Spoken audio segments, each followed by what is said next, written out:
Je l'aime depuis toujours. Je l'aime, je ne sais pas pourquoi. J'ai de la peine quand il est loin de moi. Je l'aime, mais il ne me voit pas. Tu pourrais nous dire en quelques mots quel a été cet élan que tu as eu pour venir aider les Roms? J'ai repris donc l'hymne des Roms parce que mon père m'avait acheté ce disque il y a... Djelem, c'est ça? Djelem, exactement. Et que c'est une chanson que j'ai trouvée extrêmement belle, et il y a des chansons comme ça qui m'ont accompagnée depuis des années. Et donc j'ai décidé de reprendre cette chanson. Il se trouve qu'à l'époque, je la chantais sur scène, avant même qu'elle ne figure sur l'album, mais j'allais jouer dans les pays de l'Est, Oui, j'ai vu Roumanie, Bulgarie, etc. Tous les pays de l'Est. Tous. Et donc il se trouve que dans la plupart de ces pays, il y a une présence de Roms, il y a une population rome assez importante. Et chaque fois, on venait me trouver en me disant donc les organisateurs, les journalistes, ou le public, c'est fantastique, vous reprenez une de nos chansons. Et puis quand on abordait la question des Roms, il n'y avait que du mépris. Ah bah oui. Et donc là, je me suis dit, c'est un petit peu comme les gitans en Espagne d'ailleurs, c'est-à-dire qu'on utilise le folklore gitan pour vendre l'Espagne aux touristes, par exemple, mais c'est pas pour ça qu'on donne enfin, je veux dire, les Espagnols sont certainement dans de meilleurs, sont mieux traités que dans les pays de l'Est, mais on ne leur donne pas, on ne s'intéresse pas à eux, c'est vraiment une population qui est complètement rejetée. Et je comprends aussi que ce soit... je veux dire, je pense que il n'y a pas vraiment la volonté de vouloir savoir qui sont ces gens. Et donc, ils sont différents, ils vivent autrement, ils ont d'autres codes, ils ont d'autres règles.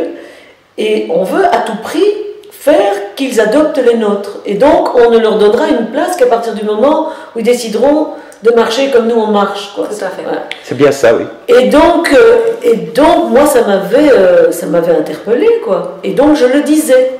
Chaque fois que je chantais la chanson, sur scène, je disais, il y a quand même une chose qui m'interpellait, c'est la manière dont on s'empare de ce folklore pour valoriser un pays, et de l'autre côté, comment on dénigre cette population. Et il se trouve qu'un jour, au Beaux-Arts d'ailleurs, il y avait un Rome qui travaillait, Martin Demirovski, qui travaillait pour la Commission européenne, pour la cause des Roms, et qui a demandé à me rencontrer, parce qu'il était dans le public et qu'il a entendu que j'avais fait cette réflexion. Et donc, lui et Els de Groen, pour qui il travaillait, qui s'occupaient de la problématique des Roms, ils m'ont demandé de les accompagner quelquefois dans les pays de l'Est pour aller parler avec les autorités, pour essayer de leur faire... Pardon. Et tu as fait ça? La charte des Roms, ce que j'ai fait. En Roumanie? Où est-ce que j'étais? Où j'étais dans... En Slovaquie, Roumanie, Bulgarie. En Macédoine. En Macédoine aussi, oui. Souvent je pense encore à vous. Je crois qu'un jour vous allez revenir, vous jeter à mes genoux, m'implorer de ne plus vous mentir, me dire vos regrets de nous. Je rêve que vous allez m'écrire que le remords vous a rendu fou, que sans moi vous ne pouvez plus rire, que loin de moi vous n'êtes plus rien du tout. Dans vos silences j'entends des cris, dans vos absences je sens l'ennui, dans vos errances des interdits qui vous démembrent et nous délient. Souvent je pense encore à vous, j'imagine que de vivre vous avez perdu le goût, que le manque de nous vous déchire, que notre ombre vous suit partout. silence, j'entends des cris. Dans vos absences, je sens l'ennui. Dans vos errances, des interdits qui vous démembrent, nous, de lit. Les voiliers sauvages du navire, qu'en faisons-nous? Nos enfants se piétinaient du temps qui se languit de nous.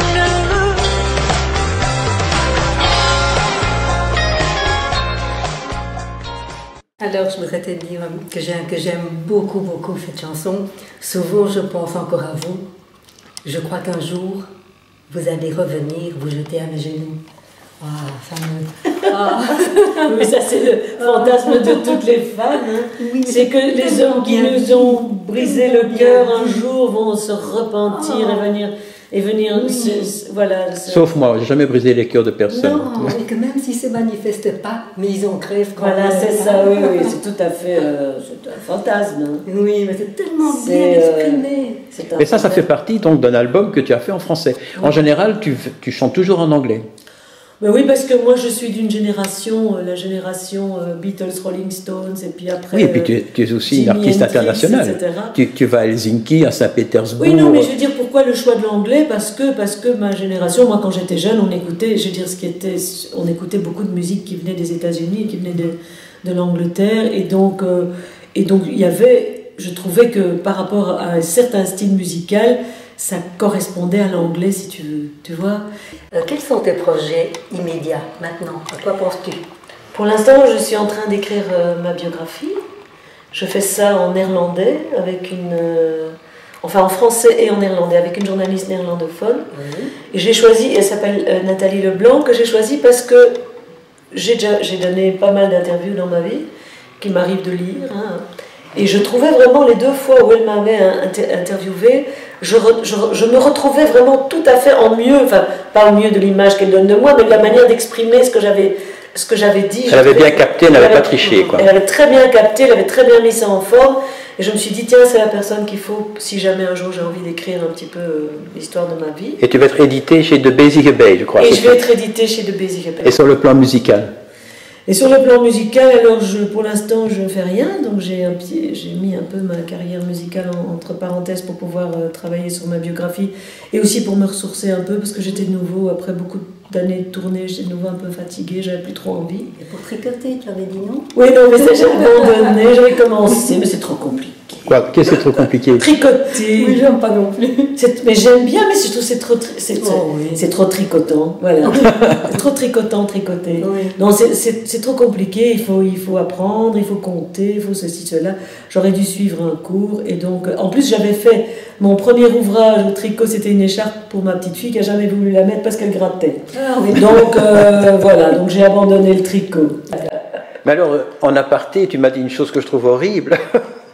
Horrible. Oui, horrible, parce que tu m'as dit que tu vas fêter tes 60 ans avec une tournée d'adieu, mais c'est horrible ça, c'est Aznavour qui fait ça 3-4 fois, mais qui lui a 90 ans, tu es encore une jeune dame. Justement qu'Aznavour il aurait mieux fait d'arrêter il y a déjà quelque temps. Peut-être. Tu sais, moi j'ai vu Reggiani. Mais tu me donnes pas l'impression d'être là. Non, mais attends, 60 ans c'est une étape dans la vie. Moi, tu sais, je n'ai plus envie de passer ma vie des heures dans les aéroports et dans les bus et dans les hôtels. C'est oui, pas ça, tellement le ça, fait de faire bien. la scène. C'est faire cette tournée, c'est fatigant, c'est chiant. Mais tu vas encore en refaire une? Peut-être. Je me disais peut-être faire un dernier album et faire une tournée d'adieu et clôturer les choses proprement, bien, convenablement. Salut, au revoir, it's done. Oui, mais écoute, il faut un peu prévoir. Moi, je prévois à un moment donné d'arrêter et peut-être de faire autre chose. Hein, pourquoi pas, je sais pas moi. Du tricot? Du tricot. Non, mais je veux dire, peut-être m'occuper de jeunes artistes, ou j'en sais rien. Mais oui, ça c'est pas mal. Faire autre chose. Je trouve qu'à un moment donné, il faut transmettre. Tu sais où je te verrais très bien? Dis-moi. Mais tu vas peut-être sauter en l'air parce que tu vas trouver ça horrible aussi. Mais parmi les jurys du Voice. Mais on me l'a proposé. Ah ben ça m'étonne pas. Chez les néerlandophones, ça. Chez les deux. On m'a proposé chez les Flamands. Moi, ta place était magnifique. Non, moi j'ai pas du tout envie. Non. Je n'aime pas ce genre de format. D'abord, écoute, tu sais pourquoi j'ai refusé? Parce que je trouve ce décor affreux. Ah oui. Et moi, là, les deux, c'est quelque chose que je ne supporte pas. Et je n'avais pas envie d'aller dans ce truc moche avec ces fauteuils ridicules, avec ce micro dans cette main argentée horrible, je ne sais pas qui a sculpté, ça c'est affreux. Et je me suis dit, donc ça déjà j'ai pas envie. Et deuxièmement, je suis pas juge. Et je n'aime pas cette idée de juger les gens. Je n'aime pas ça. Je suis très touchée de toute ta sincérité, ta spontanéité, tout ce que tu nous as dit, sans même qu'on te le demande, donc je suis comblée. Ah ben ça va très bien.